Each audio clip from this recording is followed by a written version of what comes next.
il nous est apparu que la bienveillance était un point sur lequel nous pouvions prendre le temps de réfléchir. Pour une raison simple, parce que c'est une des valeurs clés de cette association, c'est que la bienveillance est à la mode. On demande aux managers d'être un leader, d'être un coach, d'être innovant, d'être créatif, d'être à l'écoute. Et aujourd'hui, on lui a collé une nouvelle étiquette qui est d'être bienveillant. Et finalement, c'est une façon de faire du neuf avec du vieux. Ce que je voudrais, c'est d'essayer de vous convaincre que la bienveillance est un sport de combat. Et qu'on peut la requalifier théoriquement. Ça, c'est mon job, la requalification théorique. Moi, je m'occupe de la théorie. Vous savez, il y a un t-shirt qui dit « Un jour, j'aimerais vivre en théorie, parce qu'en théorie, tout va bien. » Bon, voilà. Moi, mon job, c'est la théorie. Vous, votre job, c'est de la mettre en pratique. Alors, premier argument.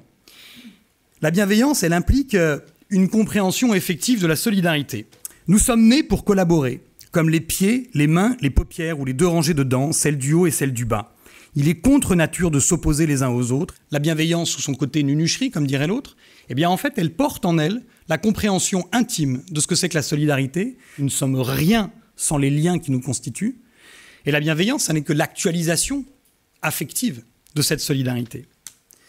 Deuxième argument, c'est l'idée que la bienveillance est un travail. Peut-être vous avez entendu parler de ce qu'on appelle les éthiques du care. Care, en anglais, ça veut dire prendre soin, donner du soin ou prendre soin. En réalité, ça demande un véritable travail. On n'est pas spontanément attentif. On n'est pas spontanément bienveillant. Le care est une affaire concrète, collant aux particularités des situations et des personnes, aux détails ordinaires de la vie humaine, assurant l'entretien, et je trouve la formule magnifique, l'entretien en plusieurs sens, dont celui de la conversation et de la conservation, l'entretien et la continuité du monde humain. Voilà, c'est pas formidable ça, être bienveillant, c'est entretenir la continuité du monde humain. C'est une jolie formule, ça pourrait paraître abstrait, mais on vient nous expliquer que c'était extrêmement concret. Ce sont des activités qui relèvent donc d'un travail, un travail cognitif, un travail d'élargissement de son expérience morale, travail donc d'écoute aussi d'autrui. Ça permet de répondre à l'accusation de passivité de la bienveillance. Et puis, savoir ce qui va constituer, dans une situation particulière, une réponse pratique à un besoin pour autrui. Pour le dire simplement, être capable de soulager quelqu'un. Et la bienveillance, c'est pas sauver l'humanité, c'est simplement entretenir l'humanité. C'est que la bienveillance, eh bien, elle nous fait changer, et c'est parce qu'elle nous fait changer qu'elle nous rend capable de changer le monde. On est doté maintenant d'une attention qui nous rend capable d'intégrer la singularité des situations. On est capable parfois de transgresser la règle pour être bienveillant.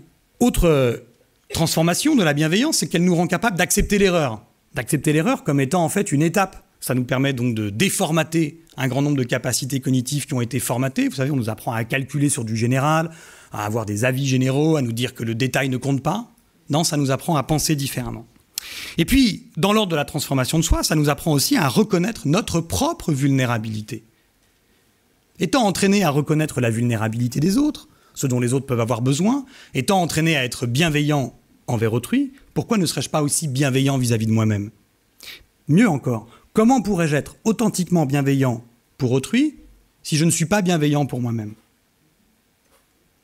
C'est aussi apprendre et savoir que, eh bien, on est dans certaines situations concrètes, à propos de certains détails, pas aussi fort que ce qu'on voudrait ou pas aussi fort que ce que la société pourrait nous demander d'être. La bienveillance, c'est l'indice du changement. Vous savez que les choses, vous savez que vous avez été bienveillant si les choses ont changé.